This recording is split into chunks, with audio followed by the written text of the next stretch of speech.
So నా పాపం ఏం లేదు దీంట్లో బక్కోడు అన్నందుకు అని కాదు, ఇక అది ముద్ర పడింది. దేవుని స్తోత్రం కలుగునుగాక. కాబట్టి ఆయన అడిగినప్పుడు నాని 2 సార్లు అడిగాడు. అప్పుడు అడిగితే అయ్యగారిని నిజంగానికి బలవంతమే చేశా. ఈరోజు ఎక్కడ కూడుకుంటే దాన్ని పగలుగా మార్చుకుని అయ్యగారు మన దగ్గరికి వచ్చారు. వారికి వందనాలు. ఈ సమయాన్ని వారికి ఇస్తున్నాం. దేవుని వాక్యాన్ని మనకు అందిస్తారు. అందరూ ఒకసారి చప్పట్లు కొడుతూ ప్రభువును మహింపరచుదాం.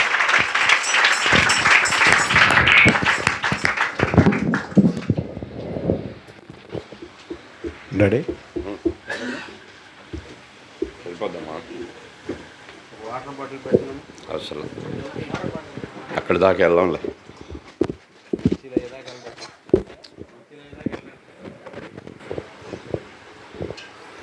ప్రభునామకు స్తోత్రములు. కలువరిలో యేసు దారపోసిన అమూల్యమైన రక్తములో కడగబడి మానవ లోకానికి క్రీస్తు ప్రేమను వెదజల్లుచు దేవుని పనిలో అద్భుతంగా వాడబడుతున్న అభిషక్తులైన దైవ భక్తుడు, స్థానిక దైవ సేవకునికి, కుటుంబానికి, కూడి వచ్చిన దైవ సేవకులకు, దైవ సేవకురాండ్రకు, ఈ ప్రాంత నాయకులు, పెద్దలు, బాలురు, యవనులు, వృద్ధులు, మీ అందరికీ ప్రభు అయిన యేసు నామములో శుభాది వందనాలండి. ప్రభు మనల్ని ప్రేమించారు. దానికి రుజువు ఏంటంటే మనల్ని సజీవ లెక్కలో ఉంచారు. ఆయన సముఖములో చేర్చి ఆయన పాడి కొనియాడుకునే భాగ్యాన్ని ఇచ్చారు. అల్పుడినైన నేను ఇక్కడికి రావడానికి ముఖ్య కారణం మా చిన్నోడు, చోడవరం చిన్నోడు ఫోన్ చేసి ఖచ్చితంగా మీరు రావాలి అని చెప్పి ఆయన పట్టుబట్టారు. వారి మాటకు విధేయుడినై ఈ పూట మీ మధ్యలో ఉండడం జరిగింది. ఈ సమయంలో మన ధ్యానము నిమిత్తమై పరిశుద్ధ గ్రంథమైన బైబిల్లో నుండి సమూయేలు 2వ గ్రంథం, సమూయేలు 2వ గ్రంథం 20వ అధ్యాయం 20వ అధ్యాయం 19వ వచనం చదువుకోండి ఎవరైనా. నేను ఇశ్రాయేలునందు నాన్న మళ్ళీ ఒకసారి రెఫరెన్స్ చెప్దాం. ఆ నెంబర్ చెప్పు, పై నెంబరు 271 పేజీ. 271వ పేజీ చూసుకోండి, తేలికవుతుంది మీకు. సమూయేలు 2వ గ్రంథం 20వ అధ్యాయం 20వ అధ్యాయం 19వ వచనాన్ని చదువుతున్నా వినాలని కోరుతా ఉన్నాం. చదువునానా. నేను ఇశ్రాయేలునందు నిమ్మలస్తులలోను యథార్థవంతులలోను చేరికైన దానను ఇశ్రాయేలీల పట్టణములలో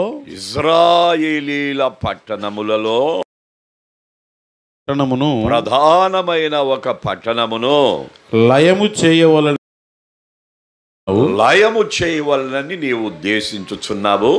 యెహోవా స్వాస్యమును నీవెందుకు నిర్మూలము చేయుదు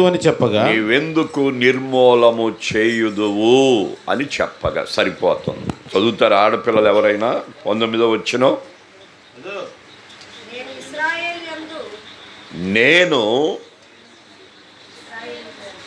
ఇజ్రాయేలునందు నిమ్మలస్తులలోను యథార్థవంతులలోను చేరికైన సరిపోతుంది. ఇది మీకు ప్రసంగం ఈ పూట. గట్టిగా 1 గంట ఉంటుంది అన్నమాట. స్తోత్రం, స్తోత్రం. చదవబడిన భాగములో ఒక స్త్రీ తన ఎదుటనున్న యోవాబు అనే ఒక వ్యక్తితో మాట్లాడుచున్న మాటను చదువుకున్నాం ఈ పూట. యోవాబు ఎవరు? ఆయన అక్కడికి ఎందుకు వచ్చారు? ఈ స్త్రీ ఎవరు?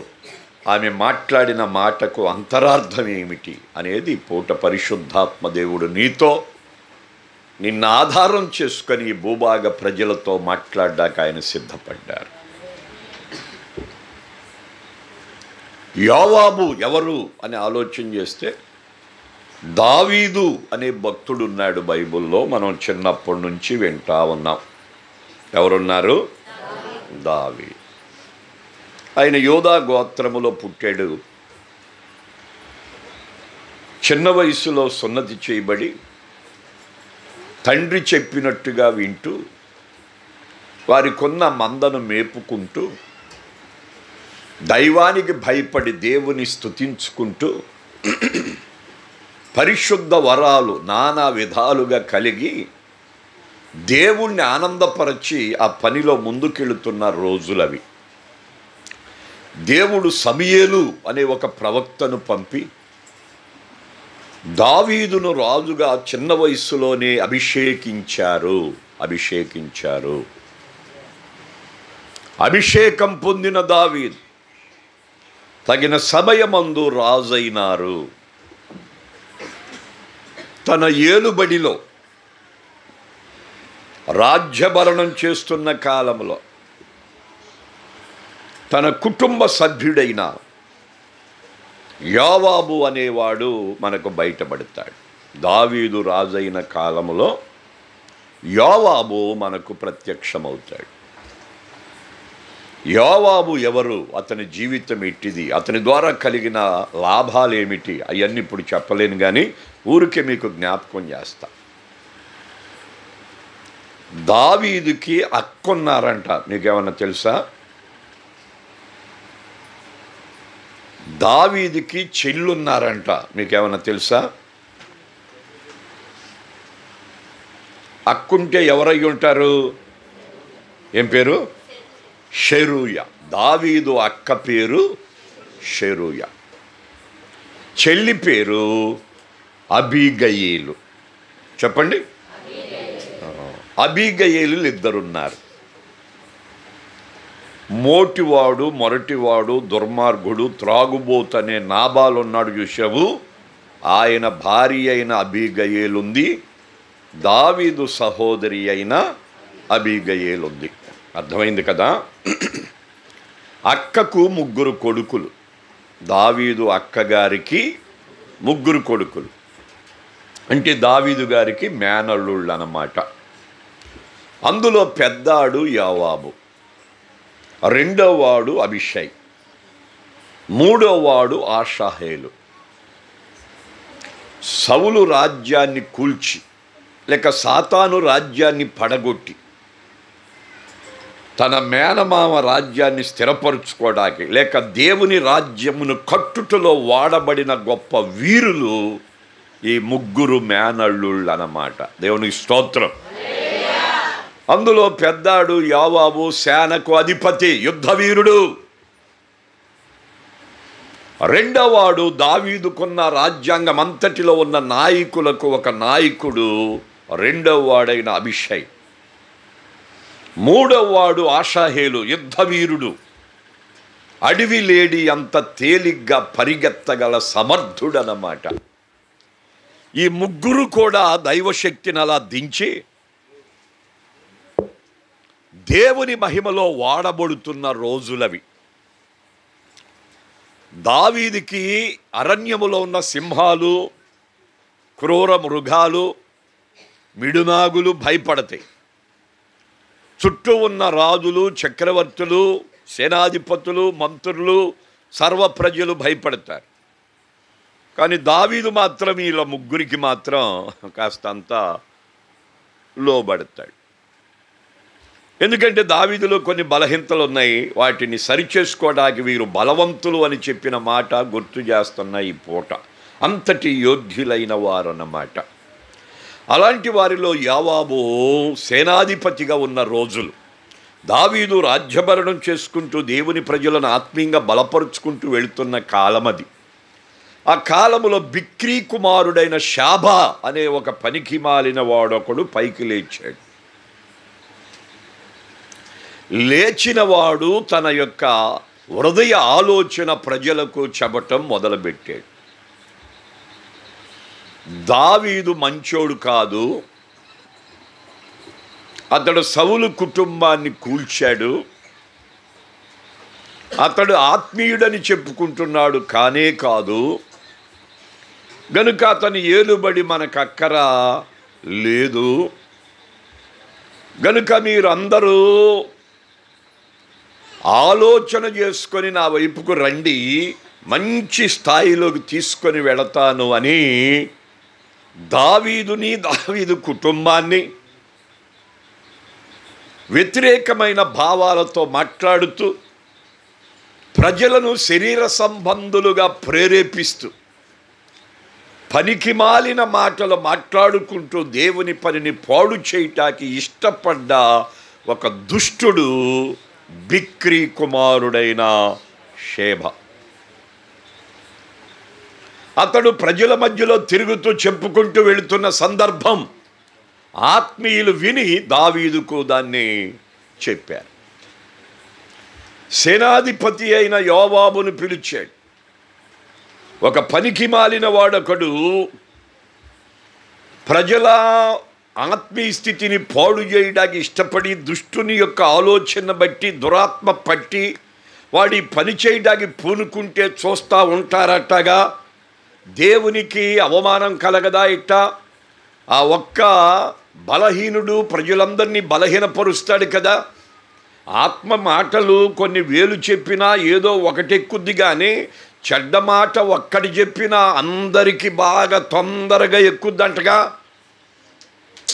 మంచి మాటలు ఎన్ని చెప్పినా కాస్త అంత తెలుసులే అన్నట్టు వదిలేస్తారంట. చెడ్డ విషయం ఏదైనా ఒకటి చెబితే ఇక దాన్ని పట్టుకొని సాగదెత్తారంటగా. రాజుగారి పళ్ళు తోముకునేటప్పుడు పాపం యాప్పలతో తోముతున్నాడంట. దేంతో? ఆ తొడి మీద ఇరుక్కుపోయి లాగుతుంటే రావట్లేదంట. వింటున్నారా? మంత్రి గారు చూశాడంట. ఏంటి రాజా తిప్పల పడుతున్నావు అన్నాడట. అరే ముఖం కడుక్కున్నప్పుడు ఆ తొడిమి ఇరిగిపోయిందిరా, దాంట్లో ఇరుక్కుపోయింది, లాగుతున్నానులే అన్నాడట. ఆయనే వచ్చి గట్టిగా పట్టి లాగేశాడు, వచ్చేసింది. మంత్రి గారు అన్నారంట, రాజా ఏ విషయమైనా మనము ఈ దేశ క్షేమము కొరకు ఎన్ని చెప్పినా మానవ హృదయాల్లోకి వెళ్ళట్లేదు కదా. నేను ఒక చిన్న పాసికే చూస్తా, అది ఎంతగా పారుద్దో జ్ఞానం తెచ్చుకొని నువ్వు ఆలోచన చేసుకొని దాన్ని మనసులో పెట్టుకొని ప్రజల పరిస్థితి గమనించు అన్నాడంట. ఏదో ఏం చేస్తావో చేయమన్నాడంట. ఏమీ లేదు, మంత్రి గారి ఇంటికి వెళ్ళి మంత్రి గారి భార్యతో చెప్పాడంట, అమ్మాయ ఈ పూట రాజుగారి మొహం కలుపుకుంటుంటేనే వింటున్నావంట, యాప్పలతో తోముతుంటే దాని తొడిమి లోపల ఇరుక్కుపోతే ఆయన లాక్కోటుంటే రావకపోతే నేనే తీశానని చెప్పాడంట. అంతే. ఇక ఆమె ఈ మంత్రి గారు రాజుగారి దగ్గరికి వెళ్ళినాక మొదలెట్టింది. ఒక ఆమెకు చెప్పిందంట, అమ్మాయ రాజుగారు ఈ రోజులు మొహం కడుక్కుంటుంటే పిల్ల ఏంటో రాజుగారి పంటలో యాప చెట్టు మొలిచిందంట చిన్నది, మా వారు లాగారంటే అని ఆ పిల్లకి. ఈ పిల్ల వెళ్ళి ఇంకా మొదలెట్టింది రాజుగారి నోట్లోనంటమ్మా యాప చెట్టు మొలిసి అది పెద్దదై లాగుతుంటే రావట్లేదంట పిల్ల. ఇది అందరికి అయిపోయి రాజుగారు ఏంటి పాపం యాప చెట్టు అంట నోట్లో ఎట్టా అనుకుంటూ వచ్చేసారు గుంపులు గుంపులుగా. చూస్తే ప్రజలు ఆ సభ తీరినట్టుగా నిలబడ్డారంట. రాజుగారు బయటకు వచ్చి చూడన్నాడంట. ఏంట్రా అని చూస్తే ఇంకేముంది అక్కడ, ప్రజలందరూ కాసుకొని ఉన్నారు రాజుగారి పంట్లో ఉన్న యాప చెట్టును చూసిపోటాకి. వింటున్నారా? ఇట్లా ఉంటాయి అంటగా పరిస్థితులు. ఇలాంటి మాటలు తొందరగా ఎక్కుతాయి అంట ప్రజలకి. ఏదన్నా పాస్టర్ గారు మంచోడని 100 మాటలు పాస్టర్ గారి గురించి చెప్పుకున్నా, అదే పాస్టర్ గారి గురించి ఒక్క మాట చెప్పు, ఆయన కోపిష్టి అని చెప్పు, టామ్ అయిపోద్ది ఊరంతా. పాస్టర్ గారు అంట ఆయన 100 మంచి కార్యాలు ఉన్నా అవన్నీ బయటికి రావు. ఏమొస్తే కోపిస్తాడంటమ్మా, వాక్యం చెప్పినా కానీ అరుస్తాడంట. మరి ఆయన ఏంటో మరి అట్ట ఓ ఊరంతా తెలిసిపోద్దంట గిట్ట. మరి ఆ 100 మాటలు చెప్పరే అట్ట ఎట్టా? ఆ 100 మంచి మాటలు, యోగ్యుడు, గుణవంతుడు, బుద్ధిమంతుడు, శ్రేష్ఠుడు, దీనుడు, విధేయుడు, నమ్మకస్తుడు, మంచి ప్రార్థనా వీరుడు, యథార్థవంతుడు, భక్తిపరుడు, ఏండోయ్ వింటున్నారా? అవన్నీ చెప్పరే, అయ్యేమో సాటి పేరు. ఇది మాత్రం ఊరకనే ఊరంతా పాకిపోద్దంటగా. అట్టా మనవాడు ఏం చేశాడంటే ప్రజల్లో బీజం వేస్తున్నాడు. ఎవడో? బిక్రీ కుమారుడైన షేబా అనేవాడు. దావీదుకు వినబడింది, ప్రజలందరూ వింటున్నారు. ఎవరో ఏం మాట్లాడకుండా వాటిని ఆలోచన చేసుకుంటూ వెళుతున్నారు. రాజుగారు పిలిచాడు, సేనాధిపతి రారా అబ్బాయి, రే సెలవు ఇవ్వండి అన్నాడు. ఆ బిక్రీ కుమారుడైన షేబా అనే పనికి మాలిన వాడు ప్రజలను పాడు చేస్తున్నాడట. ఆత్మీయ ఆలోచనలు చెడగొట్టేసి శరీర ఆలోచనలు పెట్టేస్తున్నాడట. అలా వదిలేస్తే ప్రజలందరిలా బీజం పడితే దేవుని ఉగ్రత దిగిపోద్ది కదా, రాజ్యమంతా చల్ల చెదురైపోద్ది, శత్రువుల చేతికి వెళ్ళిపోతాం, బానిసలమైపోతాం కదా. అంత అవసరమా? దేవుని కోపాన్ని రేపటం ఎందుకు? దేవునికి మనము దుఃఖం కలిగించడం ఎందుకు? దేవుణ్ణి ఆనందపరుద్దాం. ఆ బిక్రీ కుమారుడైన షేబా అనే పనికి మాలిన వాడు ఎక్కడున్నా రే ఆయన తీసుకొచ్చి నా ముందు పెట్టి అన్నాడంట. స్తోత్రం. ఈ వార్త వాడికి తెలిసిపోయింది. శరీర సంబంధాలు ఉంటారుగా, ఇక్కడ కూర్చున్న వాళ్ళందరూ ఆత్మీయులు అనుకున్నా ఏదైనా చిన్న మాట ఎవరికైనా తెలిస్తే ఊరంతా చెప్పేవాళ్ళు ఇక్కడే ఉంటారంటగా. ఊరికే గుర్చేద్దాం, మీకు తెలియంది ఏమంటుంది మీకు? అట్లా వాడికి తెలిసిపోయింది. ఎవరికి? బిక్రీ కుమారుడైన షేబాకి చెప్పేశారు. వాడి గుండె దడబట్టి ప్రాణ భయం వచ్చి ఆ ఇంటిని ఊరిని వదిలిపెట్టి వేరే ఊరు పారిపోయాడు. దేవునికి స్తోత్రం. ఎక్కడికి పోయాడయ్యా అంటే యెహోవా స్వాస్యమైన ఆబేలు అనే పట్టణానికి వెళ్ళి అందులో చొరబడి ఒక ఎంట తన ప్రాణాన్ని కాపాడుకుంటూ తన జీవనాన్ని గడుపుతున్నాడట. ఎక్కడ? యెహోవా స్వాస్యమైన ఇజ్రాయేలు ప్రజలకు ఇచ్చి పంచిపెట్టిన భూభాగమైన ఆబేలు ప్రాంతానికి వెళ్ళి ఒక ఇంట చొచ్చి అందులో తన ప్రాణాన్ని కాపాడుకుంటున్నాడన్న వార్త ఇదిగో ఆ యోవాబు వేగు చొట్టాగి పంపిన వారికి తెలిసింది. వాళ్ళు వచ్చి యోవాబు గారికి చెప్పారు, నాన్నగారండి, మనము చూస్తున్నవాడు తన ఇంటిని వదిలి మన ఊరిని వదిలి పారిపోయాడు, ఫలానా ఊరిలో ఒక ఇంట ఉన్నారట అని చెప్పారు.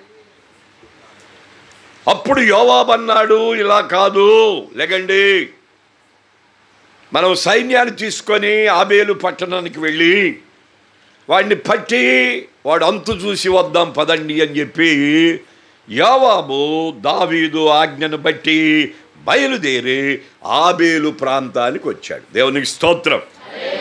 ఏ ప్రాంతానికి వచ్చాడు? ఆబేలు పట్టణానికి వచ్చాడు.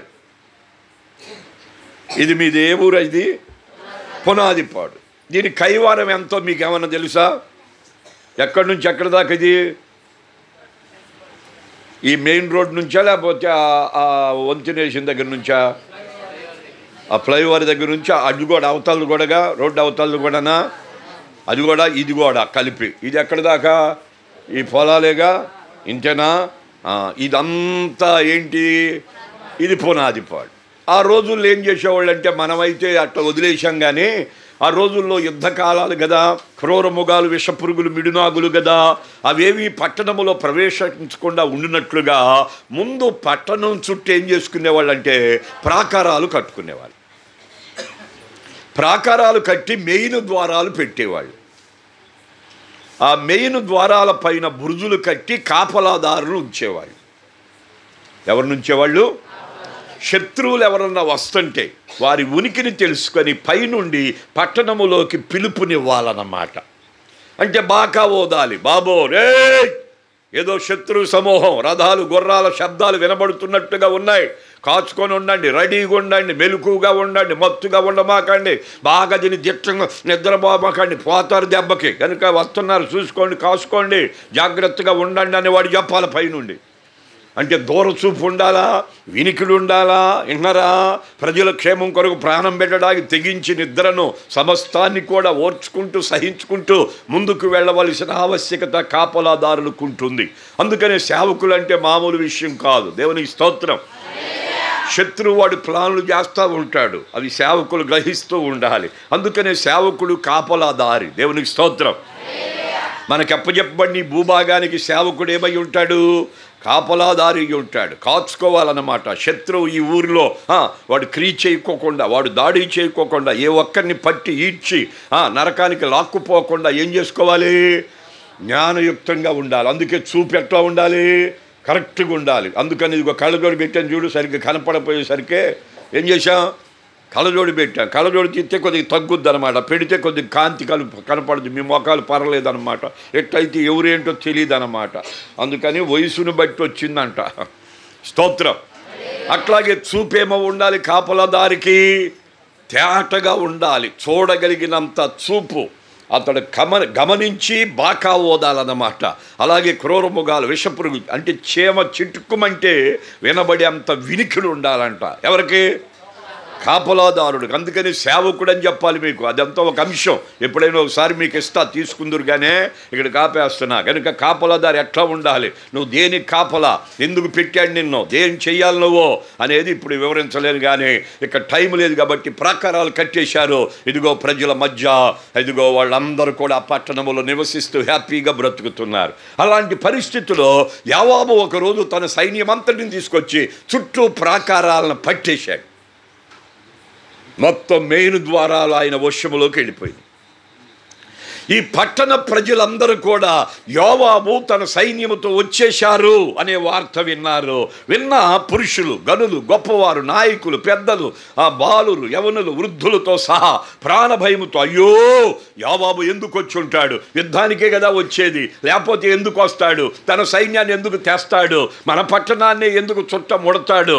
కారణం ఏమై ఉంటుంది? మనం ఏం చేశాం? మనలో ఎవరైనా ఏమైనా చేశారా? దేవుని కోపం ఏమైనా మన మీద రగిలిందా? అతడు దానికి తప్ప మామూలుగా సేనతో రాడు కదా. ఏదైనా ఉంటే వర్తమానాలు వస్తాయి కదా. అట్టిదేదీ లేకుండా ఎందుకు వచ్చినట్టు, ఆయన ఏం చేయటానికి వచ్చినట్టు? ఇది మనల్ని చంపటాకే వచ్చాడని ఎవరికి వారే ప్రాణ భయము చేత ఎటు కొద్ది ఖాళీ ఉంటే అటు గోడ దూకి పారిపోదామని పట్టణం అంతా అటు ఇటు తిరుగుతున్నారు. చుట్టూ సైన్యం కాచుకొని ఉంది. ఎటు వెళ్ళే అవకాశాలు లేవు. పట్టణమంతా గలిబిలైపోయిందట, కలవరముతో నిండిపోయారట. ప్రాణం ఇప్పుడు ఎలా దక్కుద్ది? యోవాబు దావీదు ప్రార్థన ద్వారా బయలుదేరి వస్తాడు. యోవాబు యుద్ధంలో నిలబడితే అపజయాలు తెలియదు. వాళ్ళు ముందు నిలబడటం అంటే సామాన్యమైన విషయం కాదు. సింహపు గుండె గలవారు సహితం ఏమైపోతారు? దిగులొంది వనకాల్సిందే. ఎవరి మధ్యలో? ఆత్మీయుడైన దేవుని అభిషేకం పొందిన దావీదు ప్రార్థన చేసి పంపే భక్తుల్లో, అంటే సేనలో, సేనాధిపతుల్లో దేవుని ఆత్మ తాండవమాడుతూ ఉంటుంది, మహిమ కాచుకొని ఉంటుంది. అలా ఎక్కడికి వెళ్ళినా అపజయాలు లేకుండా జయాలతో తిరిగి రావటమే. దేవునికి స్తోత్రం. అలాంటి అభిషేకం పొందిన యోవాబు మన పట్టణానికి వచ్చాడంటే మనం అతన్ని గెలవటం అసాధ్యమైన విషయం. మనం కత్తి పట్టామా చస్తాం కనుక మన ప్రాణాలు కాపాడుకోవడమే. ఎవడు కాడు తప్పించుకుందామని పిల్లలు, పెద్దలు, స్త్రీలు ఎవరికి వాళ్ళు ప్రాణ భయముతో కేకలు, ఆక్రందన అంటే ఆబేలి గలిబిలైపోయిందట. దేవునికి స్తోత్రం. ఆబేలు ప్రజలు కలవరపడి, కంగారుపడి, ఆందోళన చెంది, అధైర్యపడుతూ ప్రాణ భయముతో తల్లడిల్లిపోతున్న హృదయాలతో ఉన్న వేళలో అక్కడే పుట్టి అక్కడే పెరిగిన ఒక యోధురాలుంది. ఆమె పేరు మాత్రం రాయలేదు కానీ నానా మరి వింటున్నారంట, యుక్తిగల స్త్రీ అని మాత్రం చెప్పాడు. ఏ స్త్రీ?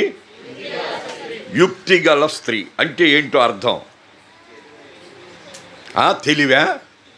అంతేనా? తెలివిగల స్త్రీయా? అంతేగా? జ్ఞానం గల స్త్రీయా? అంతేగా? అంతేగా? అలాంటి ఆమె ఈ గలిబిలిని, కలవరాన్ని, కంగారుని, ఆందోళన, ఈ అధైర్యాన్ని, ఎవరి కాళ్ళు పరుగులెత్తుంటే పిల్లల ఏడుపులు, ఆడపిల్లలు ఆక్రందనలు వింటున్నారా? ఈ గలిబిలంతటిని చూచి ఇక రోషం తెచ్చుకుందంట. దేవునికి స్తోత్రం. అసలు శాంతియుతంగా ఉన్న మా పట్టణానికి యోవాబు రాకకు కారణము ఏమిటి? అదేమి చెప్పకుండా నా పట్టణానికి వచ్చి నా ప్రాకారాన్ని చుట్టముట్టి యుద్ధానికి సన్నద్ధుడవుతాడా? ఎందుకు వచ్చాడో తేల్చుకోకపోతే ఈ ప్రజలు గుండె బగిలి కూడా చేస్తారు. కనుక నా పట్టణాన్ని నేను కాపాడుకోవాలనే ఒక వాంఛ కలిగి ఆ స్త్రీ ప్రాకారం ఎక్కింది అని రాశాడు. దేవునికి స్తోత్రం. ఏమెక్కింది? ప్రాకారం. ప్రాకారం అంటే తెలుసుగా, గోడ. గోడకు మామూలు మెట్లుంటే ఎక్కింది అనుకో మాకండి. వింటున్నారా? గోడకి మెట్లు ఉన్నాయేమో ఎక్కుంటుంది అనుకో మాకండి. మరి ఎట్లా ఎక్కుంటుంది? మీరు ఎవరన్నా పొలం పనులకు వెళ్ళిన వాళ్ళు ఉన్నారా? తెలీదా? ఏమ్మా వెళ్ళారా? నేను వెళ్ళా, నాకు కూడా తెలుసు పని. నాటేయాలి, పొలంలో దిగాలి. ఏం చేయాలి ఆడాళ్ళు?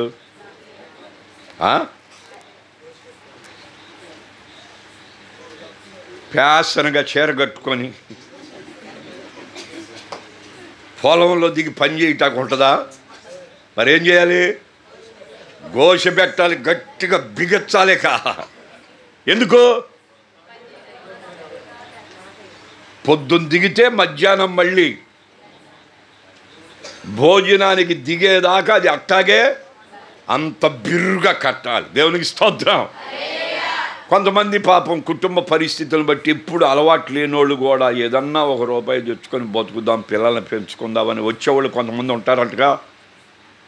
ఆ 10 మందిలో కలుపుకుందాం లేవే, అది ఏమైంది మనమే చేసి పెడదాం లేవే అనే ఒక జాలి మనసు ఉంటుందంటగా. ఇట్టా ఉంటుంది కదా. అట్ట అమ్మాయి గోసి పెట్టుకుని దించామనుకో దెబ్బ కూడిపోతాడు, మళ్ళీ చుట్టుకోవటం. దానికి కూడా నేర్పరితనమును అనుభవం కావాలన్నమాట. దేవునికి స్తోత్రం. నేను అనుకుంటున్నాను ఈ పిల్ల ఆ రోజుల్లో గోచిపెట్టిందేమో అనుకుంటున్నా. దేవునికి స్తోత్రం. ఒక బల్లిలాగా, దేవునికి స్తోత్రం.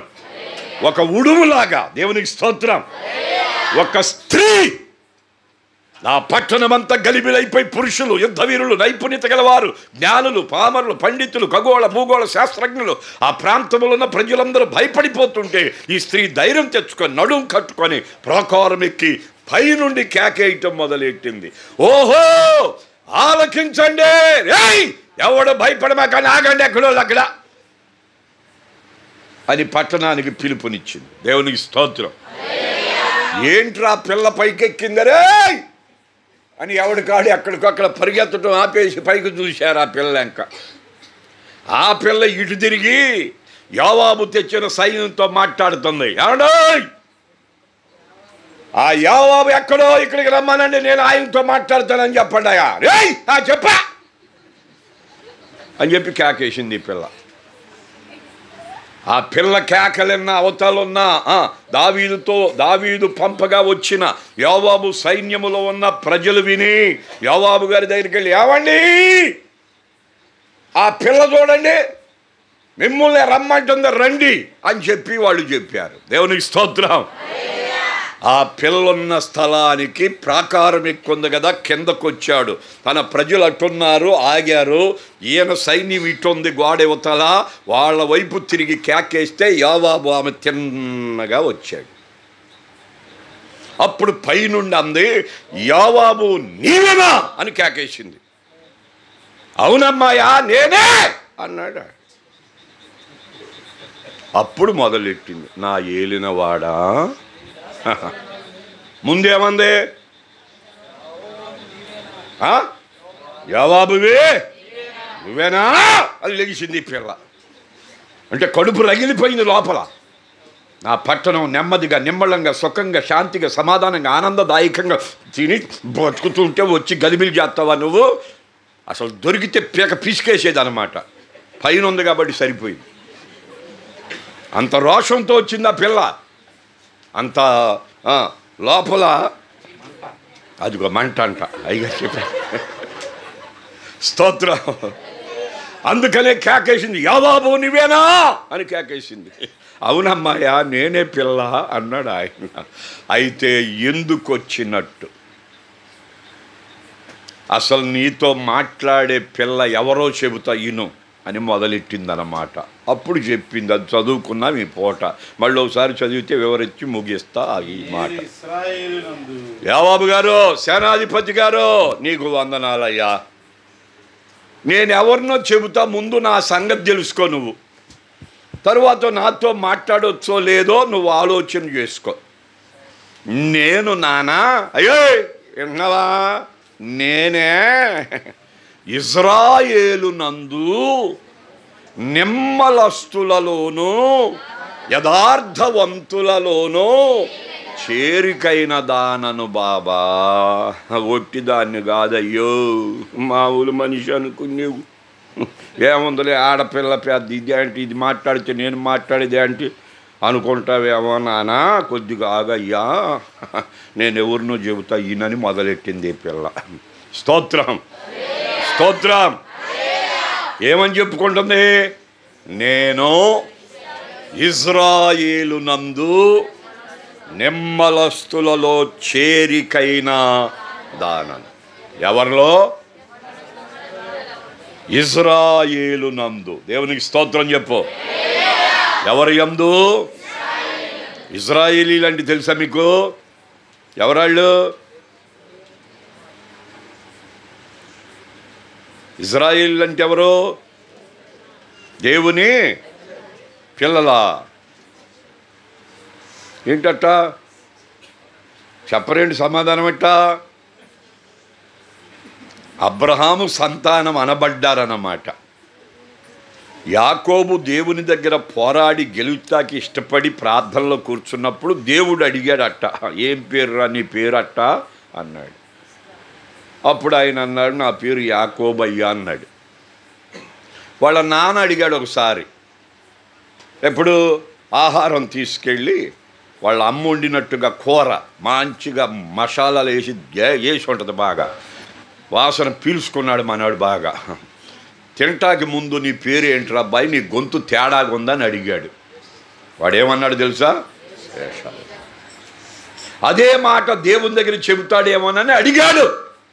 అడిగితే ఏమన్నాడు? ఇక్కడ యాకోబేనయ్యా అన్నాడు. అయితే ఇది మొదలుకొని నీ పేరు ఇక యాకోబు కాదు, మరి ఏంటయ్యా అన్నాడు. నీ పేరు ఇజ్రాయేలు. దేవునికి స్తోత్రం. ఆ పేరు పొందుకున్నాడు దేవునిని బట్టి. దేవునికి స్తోత్రం.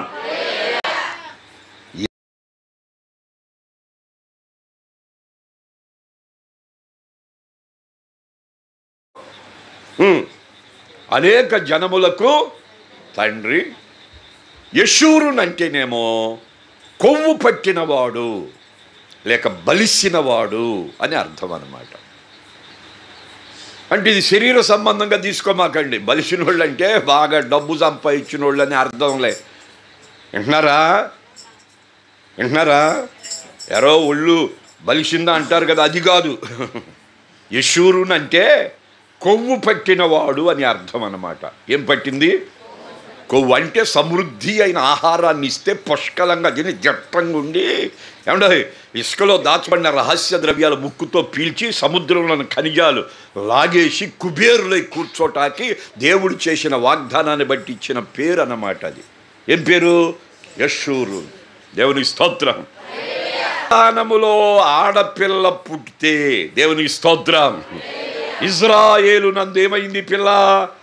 చేరికైన దానను. నేను ఎవరిని అనుకున్నా?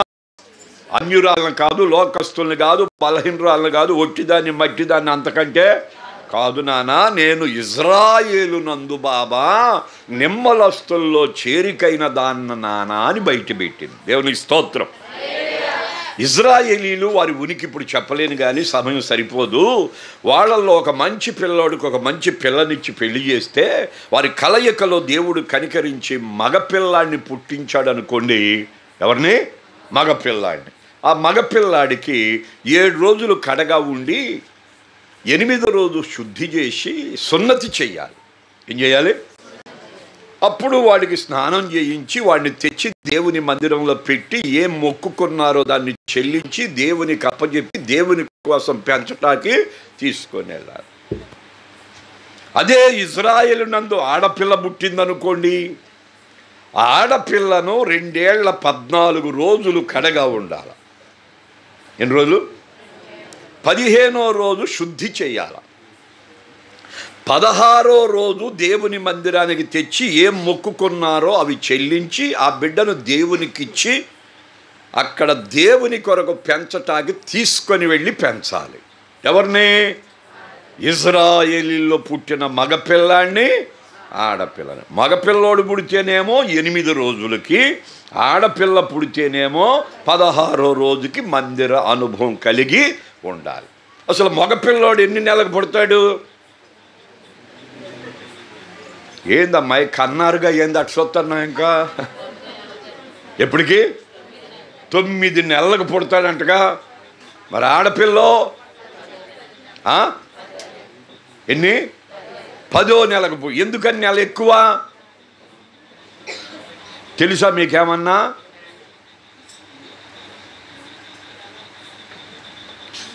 అవన్నీ తెలిసి చెట్టెందుకుంటాంలే, కానీ అయ్యా అన్నట్టు చూస్తున్నా. ఇంకా నాకు అర్థమైందిగా. దేవుడు ఆడ మనిషిలో గర్భసంచి పెట్టాడు. ఏం పెట్టాడు? మగాళ్ళలో ఉందా?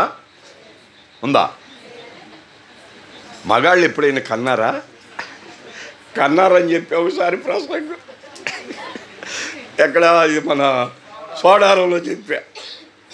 మగాళ్ళు కంటున్నారు అని బైబిల్లో ఉన్న కొన్ని వచనాలు ఏమేమి కన్నారో కూడా చెప్పా. దేవునికి స్తోత్రం. అందుకని పిల్లల్ని మాత్రం కనలేదులే. అందుకని ఏమి లేదు, వాళ్ళలో గర్భసంచి లేదు. ఆడపిల్లలు ఏం పెట్టాడు? అందుకని ఆ పిల్ల కోసం నెల లోపల పెట్టి వెన్నుపూసను బలపరిచేసి ఓర్పు, సహనం, దీర్ఘశాంతం, దయాలత్వం, మంచితనం, శక్తి 10 మందిని కన్నా దిట్టంగా ముందుకు పోవటానికి చేశాడమ్మాయా.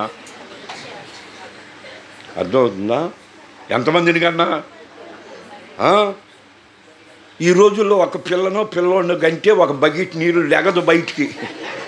వాళ్ళ అత్త 2 బకెట్లు ఊరికి ఎట్టబట్టుకొని వెళ్ళిపోతుంది. ఇదేంటట్ట? మరి అప్పటికిప్పటికి తేడా వచ్చింది ఇట్ట. అంటే ఊరికే గుర్తు మీకు అట్లా. అంటే ఆడపిల్ల ఒక నెల పెరగటానికి కారణాలు చాలా ఉన్నాయి, కానీ ఊరికే మీకు అట్లా అప్పుడు మీకు అర్థమైపోయి ఉంటుంది కదా. అన్నిటికీ ఆడపిల్లని ఏం చేశాడంటే ఆయన గైరుగా, ఘనముగా, శక్తిమంతురాలుగా చేశాడు. అందుకని ఆ బలం లేకపోతే, ఆ శక్తి లేకపోతే ఇప్పుడు దాకా కుటుంబాలు ఉంటాయా? ఆ ఓర్పు, సహనం లేకపోతే ఉండేయా? ఎప్పుడు కదా. నిజం. అందుకని ఈ అమ్మాయి ఎక్కడ పుట్టింది? ఇజ్రాయేలీలో పుట్టింది. దేవునికి స్తోత్రం. ఇజ్రాయేల్లో పుట్టటం అంటే మగపిల్లాడికి సున్నతి చేస్తారు, ఆడపిల్లను దేవుని వాక్యపు లోతుల్లో పెంచుకుంటూ వెళతారు. మగపిల్లాడికి ధర్మశాస్త్రాన్ని బోధించాలి, ఆడపిల్లకి ధర్మశాస్త్రాన్ని బోధించాలి. అసలు వాళ్ళ చేతికే కట్టాలంట వాక్యాన్ని, వారు నొసట కట్టుకుంటారంట వాక్యాన్ని, వారు గుమ్మాలకు ఉంటుందంట వాక్యం, ఇంట్లో చూసిన వాక్యమేనంట. అది ధ్యానించుకుంటూ పెరగాలంట. ఇంకొద్దిగా లోతుగా చెప్పలేను, కానీ అసలు ఇజ్రాయెల్ చిన్నది ఎవరైనా గర్భవతి అయితే తన యజమాని ఆ గర్భం దగ్గర దేవుని పాటలు పాడాలట, దేవుని వాక్యాన్ని చదివి వినిపించాలంట. దేవుడు చేసిన ఘనకార్యాలు ఉన్నాయి చూసావా, అవి చెప్పుకుంటా, సాక్ష్యాలు పంచుకుంటా వెళ్ళాలట.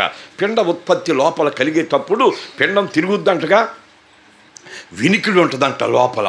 అందుకని ఆ పిల్లలు బాల్యము లోపలే తల్లి గర్భములోనే ఆ వాక్యాలు వింటూ, ఆ సాక్ష్యాలు వింటూ, ఆ పాటలు వింటూ బయటకు వచ్చిన తర్వాత అదే బాణీలో పెంచగలిగితే వాడు వయసు వచ్చినాక ఏమైపోడంటే తొలిపోడు. అది దాని భావం. ఎవరైనా గర్భవతిగా ఉండగానే మన వాళ్ళు చేసే పని ఏంటంటే గోడ చుట్టూ పిల్లల బొమ్మలు పెడతారు, బొగ్గలే ఉన్నారా, జుట్టంతా కొద్దిగా ఊడిపోయినట్టుగా ఇలాంటి బొమ్మలన్నీ పెట్టేస్తారు. ఈ పిల్ల చూసుకుంటా ఎట్టాడే అబ్బాయిగా, ఎట్టాట అబ్బాయిగా అని కోరుకుంటా అంటదంటగా. ఊరికే గుర్చేస్తుందా మీకు? అది కాదు అసలు వాక్యం. దేవునికి స్తోత్రం. అది దాని భావాలన్నమాట. వాక్యాన్ని ధ్యానించుకుంటూ ఉన్నప్పుడు, వారు పాడుతున్నప్పుడు, వారు చదువుతున్నప్పుడు, చిన్న వయసులోనే దాని లోపల గర్భములో నుండి ఆ బీజం పడినప్పుడు వాడు దేవుని కొరకు పెంచబడాలి. అలా పెంచబడిన ఒక యోధురాలు, పేరు రాయబడలేదు, దేవుని శక్తిని పొంది ధర్మశాస్త్రానికి బద్ధురాలై బాల్యము నుండి భక్తిలో పెరిగి యుక్త వయసుకు వచ్చి ఒకవేళ కుటుంబం ఉందో లేదో మనకి తెలియదు, రాయబడలేదు అక్కడ. అంటే దేవుని కృపలో ముందుకెళ్తున్న దినాల్లో యోవాబు సైన్యాన్ని తీసుకొచ్చి ఆ పట్టణ ప్రజలందరినీ గలిబిలి చేస్తున్నప్పుడు రోషం తెచ్చి ప్రాకారం ఎక్కి యోవాబుతో మాట్లాడుతుంది, నేను నానా ఇజ్రాయేలు నందు బాబా నిమ్మలస్తులలో చేరికైన దాననయ్యా. దేవునికి స్తోత్రం, స్తోత్రం. దేంట్లో చేరికైంది? నిమ్మలస్తులలో. అంటే ఆడాళ్ళు దేంట్లో చేరికవ్వాలి అంటే మీకు అర్థం అవడానికి, కొంతమంది ఇప్పుడు కొన్ని విషయాల్లో చేరికై ఉంటారంటగా, కొంతమంది ఆడాళ్ళు పార్టీ పరంగా తిరుగుతారంటగా. ఎట్టా ఏంటమ్మాయి ఉండరా?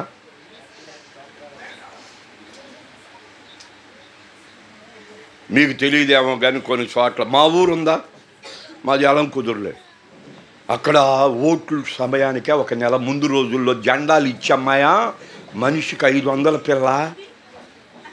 ఏంటనుకుంటున్నా అమ్మాయి, పొద్దున్నే టిఫిన్ అమ్మాయి, మధ్యలో భోజనం, మధ్యాహ్నానికి పలావ్ పొట్లం పిల్ల. నిజమమ్మాయి, 4 మళ్ళీ ఇంటికి తిరిగి వస్తారమ్మాయి. ఎంత తెచ్చుకుంటారు? పొలం వెళ్తే 300 వస్తాయి అమ్మాయి. అందుకని ఏం చేస్తారు, వెళ్ళిపోతారు అంతే. ఎలక్షన్ రావటం ఆలస్యం, దానికోసం కాసుకొని ఉంటారు. కోతలు గీతలు మొత్తం జాంతానాయి. ఒక నెల రోజులు కడుపు నిండుద్ది, జేబు నిండుద్ది, ఆ పనిలోకి వెళ్ళిపోతారు. అట్లా కొంతమంది పార్టీల్లో చేరుకునే వాళ్ళు ఉంటారు. అర్థమైపోయిందిగా మీకు? మీకేమన్నా డోకరాలు ఉన్నాయా? అందులో చేరికై ఉంటారంటగా. లేరా మీరు? వండండి, ఏమైద్ది? వండమనే చెప్పేది, వచ్చి లాక్కోండి. స్తోత్రం, స్తోత్రం, స్తోత్రం.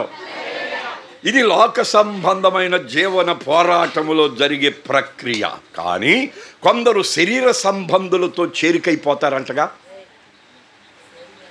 కొందరు ఆడాళ్ళు ఎవరితో? శరీర సంబంధమైన కార్యకలాపాలు చేసేవారిలోకి చేరికైపోతారు. ఆత్మీయత గిట్టదంట. ప్రార్థన అన్న, భక్తి అన్న, విశ్వాసం అన్న, పాటలన్న, సాక్ష్యాలన్న, వాక్యాలన్న, మందిరం అన్నా కానీ చిర్రెత్తుకుపోద్దంటగా. లోకంలో తిరగటం అంటే యమ హుషారంటగా. విన్నారా? అట్లా శరీర సంబంధంగా చేరుకునేవాళ్ళు కొందరు, సినిమా హాళ్ళకు తిరిగే వాళ్ళలో చేరుకునేవాళ్ళు కొందరు, శరీర సుఖాన్ని అనుభవించడానికి చేరుకొని తిరిగేవాళ్ళు కొందరు. ఇక అంటే మీకు ఇంకా అర్థమైపోతుంది ప్రసంగం కదా. అట్లా కొంతమంది తిట్టేవాళ్ళు కొంతమంది ఉంటారు విషయం, వాళ్ళే కొన్ని నేర్చుకొని వాళ్ళలో గుంపులో చేరుకొని అదంతా ఒక బ్యాచ్గా ఉంటుందంటగా. ఊరికే చెప్తున్నానమ్మాయి, అంటే ఊరికే గుర్తు చేయటమే. మీకు తెలియంది ఏముంటుంది అంటే, మామూలుగా అయితేనేమో దైవ లేఖన ప్రకారం ఈ పిల్ల చెబుతుంది, నేను ఇజ్రాయేలు నందు నిమ్మలస్తులలో చేరికైన దానను. కోపిష్టిని కాదు, కొట్టేదాన్ని కాదు, తిట్టేదాన్ని కాదు, నెట్టేదాన్ని కాదు, వ్యతిరేకమైన భావాలతో మాట్లాడేదాన్ని కాదు. ఇదిగో బూతులు కానీ, సరస్వక్తులు కానీ, లోక యుక్తులు కానీ నా నోట నుండి రానేరావు. నేను దేవుని భక్తి పరుల కుటుంబంలో పుట్టిన యోధురాలను, నిమ్మలస్తులలో చేరికైన దానన్నానా. నేను అన్యురాలను కాదు, శరీర సంబంధిని కాదు, పాపిని కాదు, వ్యభిచారిని కాదు, దొంగను కాదు, నేను వ్యతిరేకమైన ఆలోచనల్లో చొరబడిన దాన్ని కాదు, లోకస్తురాలను అంతకంటే కాదు. నేను దేవుని భయముతో ధర్మశాస్త్రానికి బద్ధురాలనై దేవుని చిత్తాన్ని నెరవేర్చడానికి ఇష్టపడి నిమ్మలస్తులు అనబడిన కొందరు ఉంటారు చూడు, వాళ్ళల్లో చేరికైపోయిన దానన్నానా అని చెప్పి మొదలెట్టింది. దేవునికి స్తోత్రం. కనుక దేంట్లో చేరికై ఉన్నావు నువ్వు? దేంట్లో చేరికవడానికి సిద్ధంగా ఉన్నావు నువ్వు?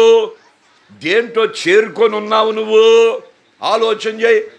కొంతమంది పురుషులు ఉంటారు, రవిడీలతో చేరుకుంటారంటగా. కొంతమంది పురుషులు ఉంటారు, రాజకీయ పందాలోకి వెళ్ళిపోవాలని చేరుకుంటారంట కాలంలో. కొంతమంది రవిడిజం చేయటంలో చేరికైపోతారంటగా, కొంతమంది తాగుబోతులతో చేరికైపోతారంటగా, కొంతమంది జోజమాడే దాంట్లో చేరికైపోతారంటగా, కొంతమంది సిగరెట్లు తాగే దాంట్లో చేరికైపోతారంటగా, కొంతమంది గంజాయి తాగే వారిలో. అండాయి విన్నావా? ఇది బాగా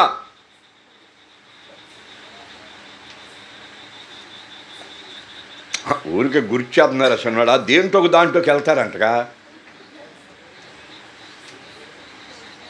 విన్నారా? మరి మీరు దేంట్లో ఉన్నారో తేల్చుకోవటానికి ఈ పూట. ఏ గుంపులో ఉన్నావో అని పాడుతున్నావు చూడు, అది అన్నమాట ఈ పూట. ఈ పిల్ల దేంట్లో ఉంది, అది విషయం ఇక్కడ. కనుక నువ్వు దేంట్లో ఉన్నావో తేల్చుకొని పోవాలి ఈ పూట. ఒకవేళ ఆశీర్వాదం కోసం వచ్చావా, ఏమి లేవు. ఆశీర్వాదాలు కావాలంటే ఎట్టుంటేనే వస్తాయి, లేకపోతే నువ్వు ఎట్టబడితే అట్టుండి రాని దగ్గరని ఆకాశ వాకిళ్ళు దిప్పయ్యా దింపు కొమ్మరి అంటే రావు. దేవునికి స్తోత్రం. ఎట్లా వస్తాయి? ఇదిగో ఎలా ఉండాలి, ఎలా ఉండాలి? నిమ్మలస్తులలో చేరికై ఉండాలి. దేవునికి స్తోత్రం. అంటే దైవ సేవకునిగా చెప్తున్నాను, భక్తి పరులలో చేరికై ఉండాలి, విశ్వాస వీరురాండ్రుల్లో చేరికై ఉండాలి, ప్రార్థన వీరురాండ్లో చేరికై ఉండాలి, విశ్వాస వనితల్లో చేరికై ఉండాలి, ఉపవాస ప్రార్థన చేసే వారిలో చేరికై ఉండాలి, ఆత్మ పొందిన వారిలో చేరికై ఉండాలి, మోకాటి మీద నిలబడి ప్రార్థించే వారితో చేరికై ఉండాలి, దైవ వాక్యాన్ని చదివే వారిలో చేరికై ఉండాలి, అన్య భాషలు మాట్లాడే వారిలో చేరికై ఉండాలి, వరాలు కలిగిన వారిలో చేరికై ఉండాలి, కృపను దించే వారిలో చేరికై ఉండాలి, ఆత్మల పట్టి అప్పచెప్పే వారిలో. అంటే వింటున్నావా? మరి దేంట్లో ఉన్నావో.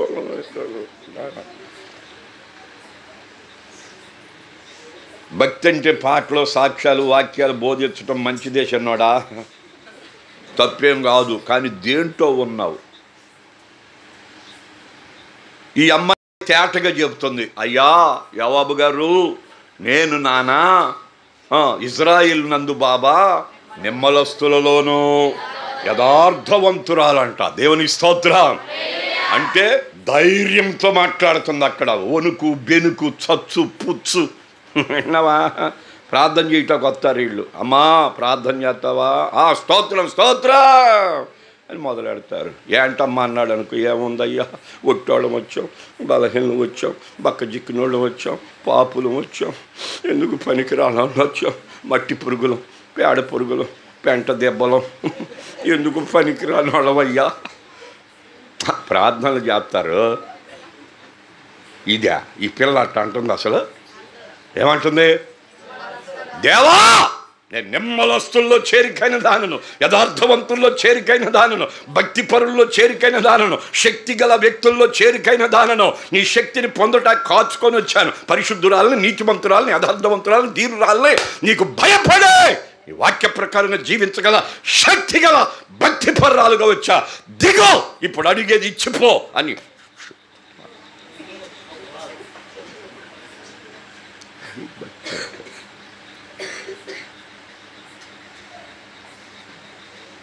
ప్రార్థన అట్లా చేయాలి. ఎట్లా చేయాలి? ఎట్లా చేయాలి ప్రార్థన?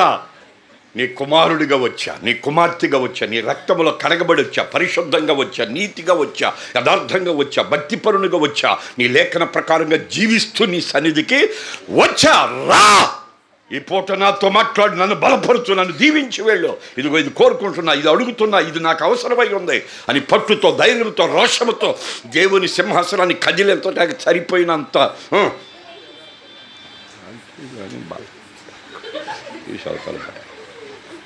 బతుకంతికి అంతికి అయ్యే ప్రార్థనలో బలహీనతలు ఉంటే ప్రార్థన, అదే ప్రార్థన.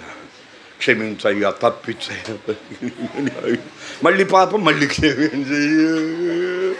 బతుకంతి ఇదే. ఆపేయి, ఆపేయి. ప్రభువులో పరిపూర్ణమయ్యే రోజుల్లోకి వచ్చాం. ఎప్పుడు ఏం జరుగుద్దో తెలియని పరిస్థితులు. ప్రభువు ఎప్పుడు వస్తాడో మనం ఎరగం. మనం ఎప్పుడు కాలం చేస్తాం మనకి చాలేక. చేసినవి చూసినవి, చూస్తున్నవి, చేస్తున్నవి, దేవునికి వ్యతిరేకమైన మత్స, మలినం, డాగు, కోపం, కక్ష, భేదం, విభేదం, అల్లరి, నీచ కార్యాలు బతుకులు ఉంటే బంద్ అయిపోవాలి. దేవుని కొరకు నీతిగా ఏ నాటి కీడు ఈ పూట పడుకుంటావు కదా, పొద్దున్నే లే, నీ నోటిని కాచుకో, చూపును కాచుకో, తలంపులు కాచుకో, ఊహలు కాచుకో, ఉద్దేశాలు కాచుకో. సాయంత్రం వరకు భక్తిలో పరిపూర్ణమైపో, ధైర్యం వచ్చేస్తుంది నీకు.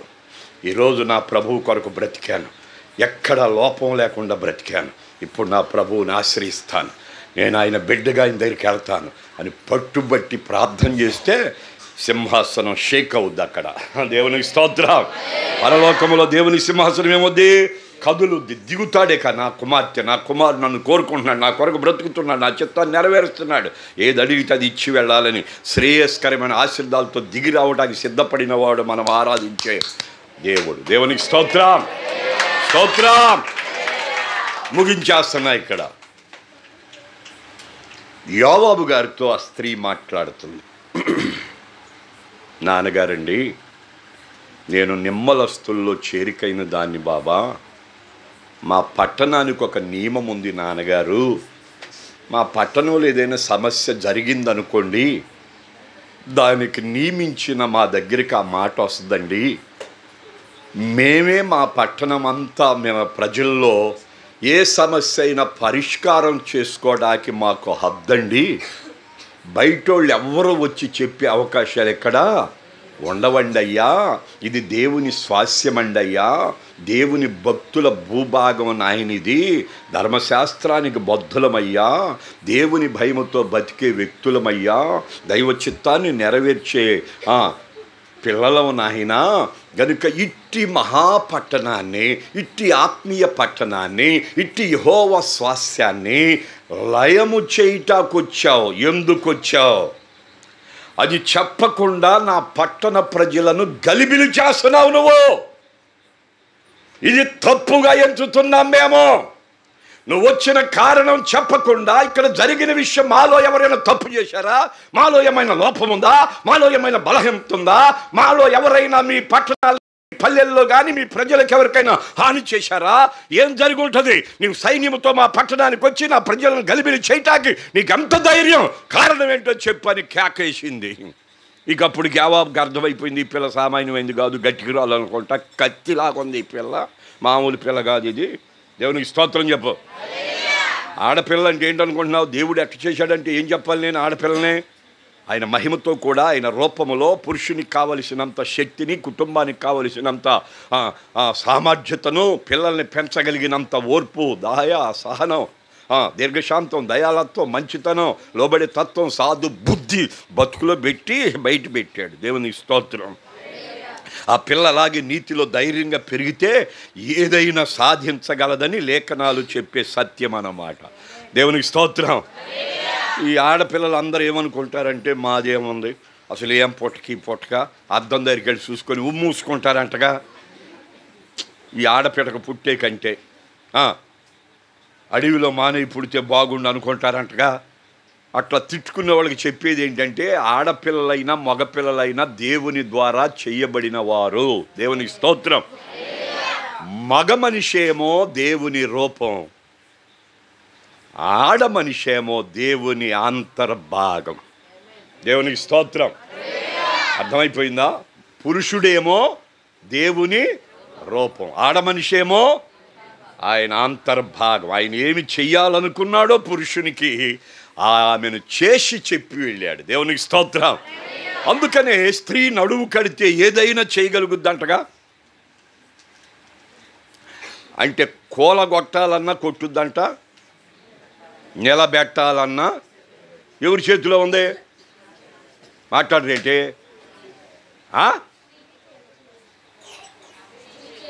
అంతే.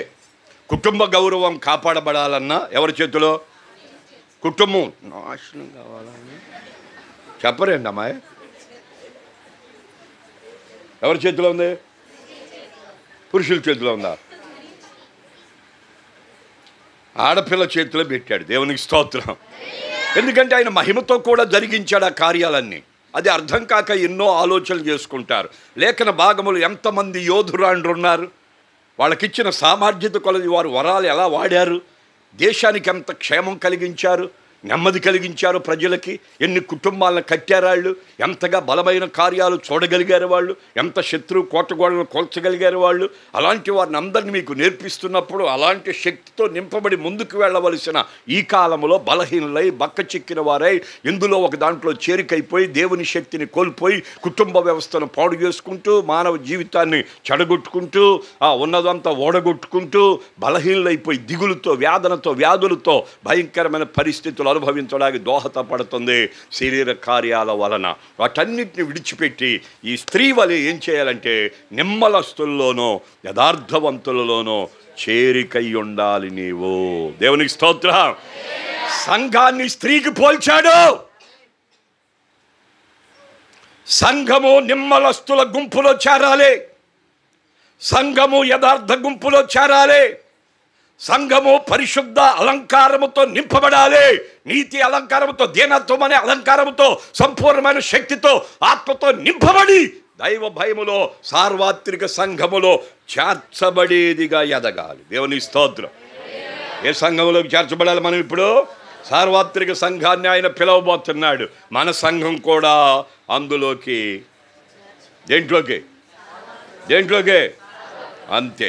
అప్పుడు ఎత్తబట్టాక అవకాశాలు, అంతేగాని లేకపోతే విడిచిపెట్టబడతాం. అందుకనే భక్తులను దేవుడు లేపి ఇలాంటి ప్రేమ సువార్తను మీకు అందించడానికి కారణాలు ముగిస్తున్నాను. ఇక్కడ యోవాబు గారితో మాట్లాడింది ఆ పిల్ల అక్కడ, నాన్నగారండి మీరు వచ్చిన సంగతి మాకు తెలియలేదండి, ఎందుకు వచ్చారో చెబితే కానీ ఊరుకోనండి అయ్యా, కనుక నువ్వు అలా వచ్చిన వాడు నా పట్టణాన్ని గలిబిలి చేస్తుంటే చూసి ఊరుకోనని చెప్పేసి కేకేసింది. అప్పుడు ఆయన అన్నారు, అమ్మాయ సంగతి అది కాదు పిల్ల, ఈ పట్టణం నాశనం చేయనమ్మాయి, లయపరచనమ్మా, కానీ సంగతి చెబుతా, నువ్వెవరో నాకు తెలిసింది. కానీ ఇదిగో బిక్రీ కుమారుడైన షాబా అనే పనికి మాలిన వాడొకడు నీ పట్టణంలో ఉన్నాడు, వాడి కోసం వచ్చా. దేవునికి స్తోత్రం. గలిబిలి కారణం ఏంటి? పనికి మాలిన వాడైన షేబా అనే ఒక్కని వలన. దేవునికి స్తోత్రం. పట్టణ ప్రజలందరూ భక్తులే, కానీ ఒక్కడి వలన పట్టణం అంతా ఏమైపోయింది? గలిబిలి ప్రాణ భయముతో కొట్టులాడుకుంటుంది. దేవునికి స్తోత్రం. అందుకని ఇప్పుడు మానవ జీవితంలో హృదయములో దేవునికి కనెక్ట్ అవ్వకపోవడానికి కారణం ఏదో చిన్న బలహీనత, ఏదో ఒక్కటే వేధిస్తూ ఉంటుంది. దాన్ని పోగొట్టుకోవలసిన ఆవశ్యకత ఉంటుంది. అందుకని నీ హృదయంలో శాంతి లేకపోవటానికి కారణాలు అవే. దేవునికి స్తోత్రం. ఏదో ఒకటి. అలాగే ఇల్లంతా కలవరం అవటానికి ఎవరో ఒకళ్ళు. దేవునికి స్తోత్రం. ఎవరో భర్తో, భార్యో, కొడుకో, కూతురో, కోడలో, మనవడో, మనవరాళ్ళో, ఏమన్నా వింటున్నారా? ఎవరో ఒకళ్ళని బట్టి ఏమైపోద్దో తెలుసా? మొత్తం గలిబిలి, గందరగోళం, దుఃఖం, వేదన, వ్యాధి, భయంకరమైన రుణాలు, చింత, చీకు, చికాకు, వేదన, మనోవేదన ఒక్క విషయం వలన. దేవునికి స్తోత్రం. అవేవో బయటికి రావాలి ఈ పూట. దేవునికి స్తోత్రం. అవేవో బయటికి వచ్చేయాలి, వాటిని చంపాలి. దేవునికి స్తోత్రం. అందుకని యోవాబు గారితో చెప్పేసింది, నాయన గారు ఇది ప్రధాన పట్టణం, ఇది యెహోవా స్వాస్యం, ఇది భక్తి గల వ్యక్తులు ఉండే భూభాగం, నువ్వు ఇలా చేయటం న్యాయం కాదు, నువ్వు వచ్చిన సంగతి చెప్తే కానీ బయటికి పోటానికి వీల్లేదు, ఊరుకోనంది. అప్పుడు ఆయన చెప్పేశాడు, ఒకే ఒక్కడు ఉన్నాడు అమ్మాయి, ఆ బిడ్డను బట్టి వచ్చాను, వాడిని అప్పచెబితే నేను వెళ్ళిపోతాను అన్నాడు. వెళ్ళిపోతావా? అయితే తిరిగింది మళ్ళీ ఇటు. ఏమండి ప్రజలారా వినండి, మన పట్టణంలో ఒక్క పనికి మాలిన వాడు అపవాది సంబంధి ఒకడున్నాడట, వాడిని బట్టి వచ్చింది గలిబిలి. వాడు ఎక్కడున్నా పట్టి వాడి తల తెచ్చి యోవాబు కాళ్ళ దగ్గర పడేయమని ఆజ్ఞాపించింది. దేవునికి స్తోత్రం. ఆడ మనిషి మాటకు పురుషులు వెళ్ళి ఆ పట్టణం తిరగేస్తే, ఒక ఇంట్లో షాబా దొరికితే వాడిని పట్టి వాడి తల తెచ్చి గోడ యువతల నుంచి అవతలకి యోవాబు ఉన్న స్థలములో ఇసిరేశారు. అప్పుడు ఆ పిల్ల పైనుండి కేకేసింది, యోవాబు గారు చూసుకో, ఆ మనిషి ఎవరో చూసుకో, తల తిప్పుకో, చూసుకోమని చెప్పి చూపిస్తే యోవాబు చూశాడు, అమ్మా ఇది ఆ పనికి మాలిన వాడైన షాబానే, ఇక ఇల్లు వస్తానమ్మా చాలిక, దీనికోసమే పిల్ల ఇంత పరిస్థితి జరిగింది అమ్మాయ, కనుక ఇల్లు వస్తానే ప్రశాంతంగా ఉండండి అని చెప్పేసి ఆయన తన సైన్యాన్ని తీసుకొని వెళ్ళిపోయాడు. దేవునికి స్తోత్రం. పట్టణం ఏమైపోయింది? నిమ్మళమైపోయింది. దేవునికి స్తోత్రం. ఎవరిని బట్టి? పురుషులున్నారు, యుద్ధ వీరులున్నారు, నాయకులున్నారు, న్యాయాధిపతులున్నారు, బలాఢ్యులున్నారు, సేనాధిపతులున్నారు, మంత్రులు ఉండొచ్చు, గనులు ఉండొచ్చు, గొప్పవారు ఉండొచ్చు. అయినా వాళ్ళందరూ ఎవరు పట్టించుకోకపోతే ఒకే ఒక్క ఆడ మనిషి లేచి నిలబడితే, దేవునికి స్తోత్రం, ఒకే ఒక్క సంఘం దేవుని కొరకు గ్రామములో నిలబడితే గ్రామం అంతా ఏమైపోద్దంటే నిమ్మళమైపోద్ది. కలవరం, కంగారు, భీతి, కొట్టుకోవడం, తిట్టుకోవడం, నెట్టుకోవడం, చంపుకోవటం, విన్నారా? ఇవన్నీ ఆగిపోవాలంటే ఒక స్త్రీ నిలబడాలి, ఒక సంఘం. స్తోత్రం, స్తోత్రం, స్తోత్రం. అందుకని ఈ స్త్రీని బట్టి ఆ పట్టణానికి ఏమొచ్చింది? నెమ్మది వచ్చి. ఇప్పుడు నిన్ను బట్టి నిమ్మళమా, గందరగోళమా?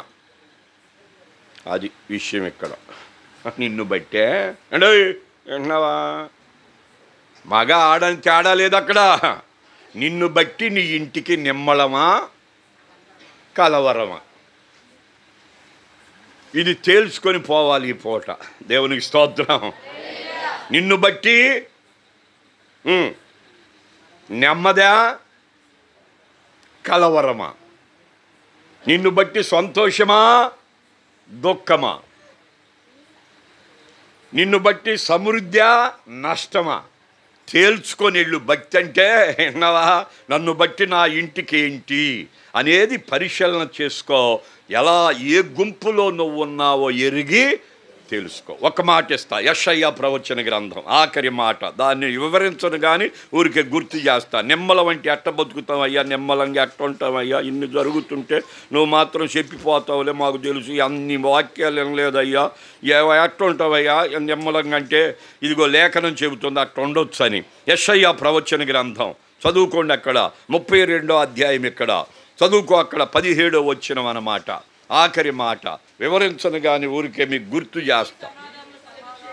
ఏవండి, నీవు నిమ్మళవస్తుల గుంపులో చేరాలి, నువ్వు యథార్థవంతుల గుంపులో చేరాలి, నువ్వు పరిశుద్ధుల గుంపులో చేరాలి, నువ్వు భక్తుల గుంపులో చేరాలి, నువ్వు ప్రార్థన గుంపులో చేరాలి, నువ్వు ఆత్మీయుల గుంపులో చేరాలి, నువ్వు మొర్ర పెట్టేవారు మూలిగేవారి గుంపులో చేరాలి. కనుక ఈ పిల్ల చెప్తుంది 2 విషయాలు. ఆమెలో ఉన్న ఆధిక్యతను బయటపెట్టింది. అందుకని తన ద్వారా ఆ పట్టణానికి నిమ్మళం కలిగింది. అందుకని ఆ నిమ్మళం ఎలా కలుగుద్ది? పరిస్థితులు బాగాలేదు పాస్టర్ గారు, భర్త అట్లా, భార్య ఎట్లా, కొడుకులు ఎట్లా, కుటుంబం అట్లా, ఇంకా నెమ్మది ఎక్కడ, నిమ్మలెక్కడ, కంగారు తప్ప, ఆందోళన తప్ప, అధైర్యం తప్ప, భీతి తప్ప, కరువు తప్ప, రుణాలు తప్ప, ఎక్కడ మా జీవితాలు ఎలాగెళ్తాయి, ఎలా నిమ్మలంగా బతకగలం అని నువ్వు అడిగితే లేఖనం చెప్పిన మాట గుర్తు చేస్తున్న ఈ పూట. నీతి సమాధానమును కలుగజేస్తుంది. 2, నీతి వలన నిత్యము నిమ్మళము నిబ్బరము కాదు. ఇది వాక్యం. మనకన్ని వాగ్దానాలు కావాలి. యేసయ్య బాగు చేశాడంటే స్తోత్రం, యేసయ్య ఇల్లు కట్టెత్తాడంటే హల్లెలూయా, యేసయ్య నీ వ్యాపారంలో రేపు నుంచి లాగుతావు లాభం అంటే అబ్బా గ్లోరే మహిమ. ఇది నేర్చుకున్నావు. అవన్నీ ఆపు, అక్కడ ఆపాయి, అవన్నీ కాదు. అక్కడ చెబుతున్నాడు. ఇక్కడ నిన్ను బట్టి నీ కుటుంబానికి నిత్యము అన్నాడు. అక్కడ అది గుర్తు చేయటానికి చదివిచ్చే. ఇక్కడ విన్నావా? నీ బతుక్కాలం అంతా ఏం కలగాలి నీ ఇంటికి? నీ బతుక్కాలం అంతా నీ భార్యకి ఏం కలగాలి? నీ బ్రతుక్కాలం అంతా నీ భర్తకేం కలగాలి? నీ బ్రతుక్కాలం అంతా నీ తల్లిదండ్రులకి ఏం కలగాలి? ఎండాయి విన్నావా?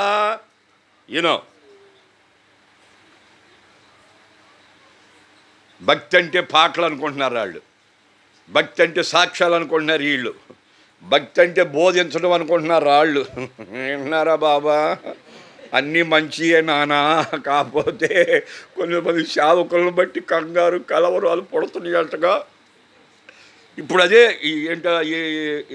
ఫోన్లో మా పిల్లలు చూపిస్తారు నాకు, డాడీ చూడు ఒక ఆయన వాక్యం చెప్పాడు, ఇంకొక ఆయనేమో అది కాదంటున్నాడు ఏంటి, వాళ్ళిద్దరు కొడుకు చూస్తున్నారు ఏంటి అని చూపిస్తున్నారా.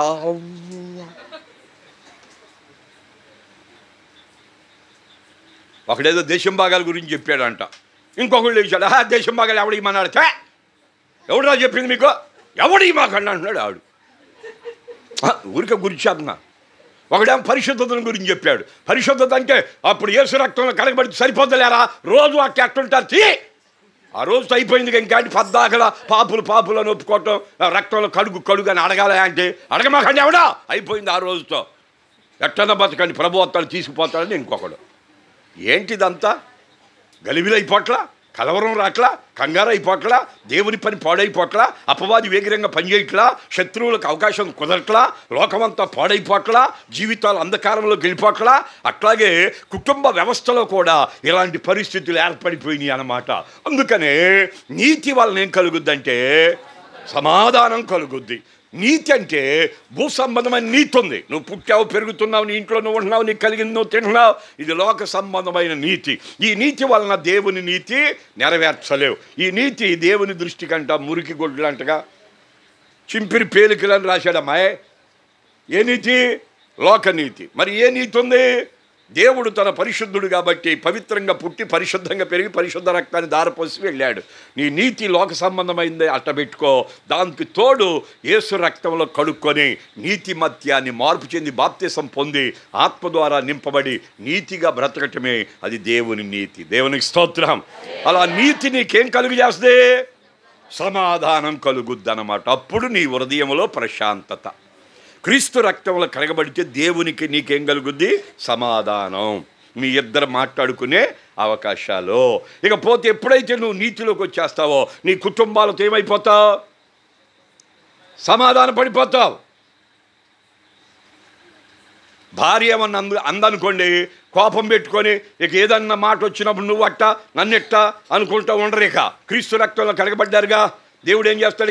ఇప్పుడు సమాధానం. అమ్మాయి ఇదిగో అప్పుడు నువ్వు అట్లా చేశావు, ఇప్పుడు క్రీస్తు రక్తంలో నేను కరగబడ్డా, ఇదిగో నేను దేవుని కొరకు పెరగాలనుకుంటున్నా, ఇంకెప్పుడు నేను ఏదైనా చేస్తే అవన్నీ కూడా ఏం చేయాలి? నువ్వు క్షమించాలి అని చెప్పి సమాధానం పడిపోతాడు. అలాగే భార్య కూడా ఏమైపోద్ది? ఏమండి నాకు తెలియక తొందరపడ్డాను, కొన్ని మాటలు అన్నాను, నన్ను క్షమించండి. ఇక నిన్నెప్పుడు ఏమైపోద్ది? పడ్డావు ఎప్పుడైనట్ట భర్తతో, భార్యతో? ఏండో ఏంటట? మరి అదే దేవునితో సమాధానం అంటే అది అయ్యేమి లేకుండా భక్తే, భజనే, కోపమే అవన్నీ గుర్తు చేసుకొని మళ్ళీ వేయటమే అంటే కుదరదు అక్కడ. మరి అదే భక్తి అంటే అది తెలుసుకుపోటాగే. ఇప్పుడు ఈ పూట సమాధానం పడాలి. తోటి వాళ్ళతో ఎవరితోనైనా ఏదన్నా నువ్వు పాడుతున్నావు అనుకో, ఆ పాటలు ఎక్కడ తేడా వచ్చిందనుకో, పక్కుని నవ్వారనుకో, ఇంకొకసారి మైకి పిల్ల పాడట్లా. నిజమమ్మాయే ఇసిరేస్తుంది మైక్ ఎత్తంటే ఒక పిల్ల. ఏంటా అంటే అంటుంది.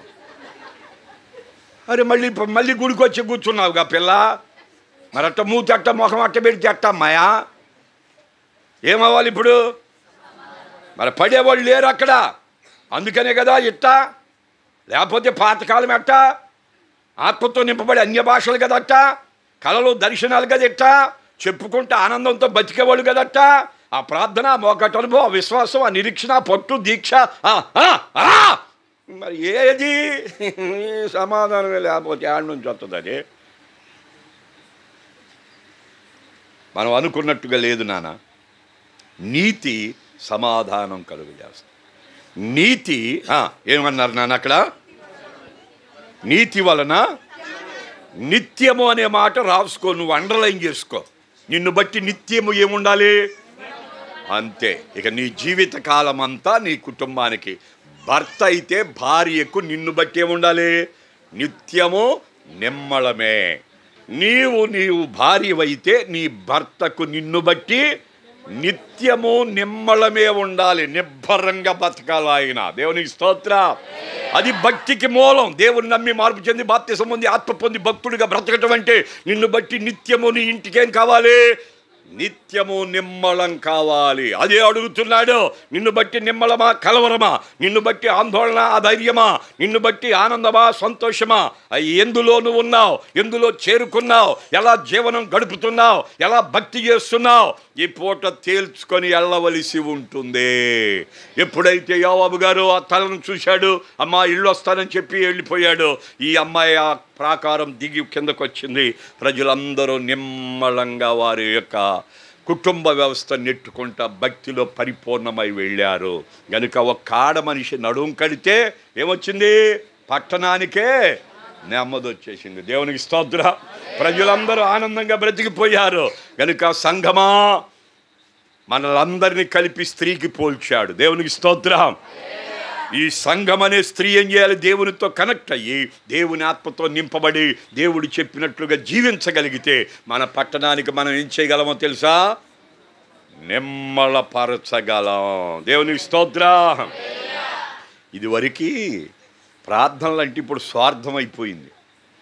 నన్ను కాపాడు, నాకున్నదంతా దీవించు, ఇదే ప్రార్థన. ఇక కదమాదేమి ఇది చేసుకోవటాకే లేదంటగా టయ్యం.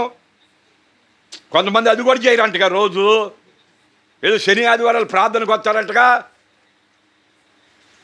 నిన్ను అడిగిన ఒక మాట, ఎప్పుడైనా మందిరంలో ప్రార్థన చేసావా నువ్వు నీ జీవితంలో? సంవత్సరానికి ఒకసారి చేస్తారంట మా గుళ్ళో ప్రార్థన. ఎవరైనా మాట్లాడేంటి? చేసేవాళ్ళు చేస్తారులే, మాకు తెలుసు అయ్యి చేసేవాళ్ళు చేస్తూనే ఉంటారు, చెప్పేవాళ్ళు సాక్ష్యం చెబుతూనే ఉంటారు. కొంతమంది వస్తారు ఊరికే కూర్చోవటం, వినటం, పోవటం. ఇక ఒక పాట కానీ ఒక సాక్ష్యం కానీ ఏదైనా నోరు తెరి చెయ్యి అని తోసినా కానీ లేదు ఎక్కడ.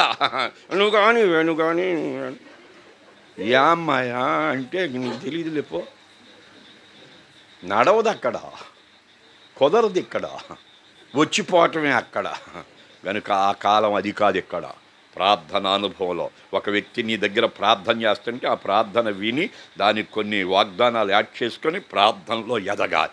సంఘం అంటే నిమ్మళం కలిగించేది అయి ఉండాలి, నెమ్మది కలిగించేది అయి ఉండాలి, దైవశక్తిని దించేది అయి ఉండాలి, అపవాది కోట గోడలను కూల్చేది అయి ఉండాలి, అపవాది కాడిని విరగ్గొట్టేది అయి ఉండాలి, అపవాది గాలాన్ని తెంచేదై ఉండాలి, అపవాది ఉచ్చులను తెంచేదై ఉండాలి, అపవాది అగ్ని బాణాలని ఆర్పేదై ఉండాలి. ఇప్పుడు అదే జరిగింది. యోవాబు వచ్చి కలవర పెడితే కలవరపడిన ప్రజలను చూసి ధైర్యం వచ్చి రోషం వచ్చి ప్రాకారం ఎక్కి కేకేస్తే శత్రువుల్ని తుత్తునీలుగా చేసి నరికి పారేస్తే అది చూసుకొని వెళ్ళిపోతే నెమ్మది వచ్చింది. దేవునికి స్తోత్రం. నిన్ను కలవర పెట్టేదేదో, నిన్ను దేవునికి దూరం చేసేదేదో, నీ హృదయంలోనో నీ ఇంటిలోనో ఏదో జరుగుతుంది. మొత్తానికి అది పూట కొట్టివేయబట్టాకి ప్రభు నన్ను పంపాడన్నమాట. అందరూ మోకాటి మీదకి వచ్చేద్దాం. ఎవరన్నా ఒకరు రండి. అందరూ మోకాటి మీదకి వచ్చేద్దాం. అందరూ ఒక్క ఆడ మనిషిని బట్టిన ఆయన పట్టణమే నిమ్మలంగా జీవించారు ప్రభువా. మరి నన్ను బట్టి నా కుటుంబం అన్నా నిమ్మలంగా ఉండాలిగా ప్రభువా, నన్ను బట్టి నా సంఘమన్నా నిమ్మలంగా ఉండాలిగా ప్రభువా, నన్ను బట్టి నా గ్రామం అయినా నిమ్మలంగా ఉండాలి ప్రభువా. నన్ను క్షమించయ్యా, నన్ను అట్లా సిద్ధపరుచయ్యా. ఇదిగో ప్రభువా, ఈ స్త్రీ